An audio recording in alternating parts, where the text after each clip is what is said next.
Hey everyone, today Jesus talks about what matters most. One of the legal experts heard their dispute and saw how well Jesus answered them. He came over and asked them, "Which commandment is first of all?" Jesus replied, "The first is, Hear, O Israel, the Lord our God, the Lord is one, and you must love the Lord your God with all your heart, with all your being, with all your mind, and with all your strength. The second is this, you will love your neighbor as yourself. No other commandment is greater than these."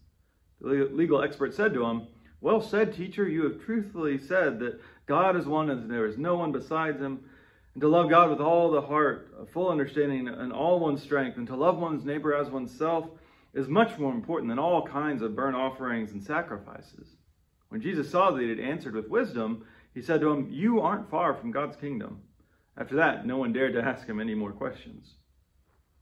So when this expert comes to Jesus and asks which command is first or greatest, you notice what he doesn't say. Jesus doesn't say, "Well, how can you ask which commandment is better? All commands are equal. Everything in the Bible counts the same." Right? No, Jesus repeatedly acknowledges that some commands matter more. Another place he'll talk about the weightier matters of the scriptures. And what matters most is love. And Jesus isn't the only person to realize this or highlight this. There were other rabbis in his time. This legal expert agrees with him. And so I think most people would agree that love of God and love of neighbor should be central. But what does it actually look like in practice? Both this man and Jesus and other places clarify that sacrifices or religious duties don't really show the love that God desires most. You know, when it's an attitude of, I've got to do this to please God, or I've got to do this to appease God.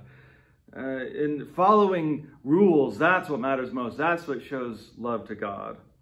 Well, the problem with that thinking is a lot of times we end up elevating these rules to the point that they neglect love to our neighbors or even harm our neighbors. The two commands that he talks about here are not actually two separate things. They're one. They're both first, in a sense. I would think of it more as two sides of the same coin, love of God and love of neighbor. If you don't love the person you can see right in front of you, how are you going to love the God that you can't see? Right? First John talks about that. And if the way that you express your love for God by following rules does harm your neighbor, you're probably doing it wrong.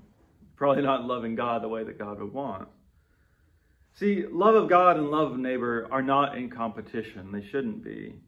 And so I do think, though, it's important for us to ask, which do I focus more on? And how can I see this one love flow together in all that we say and in all that we do?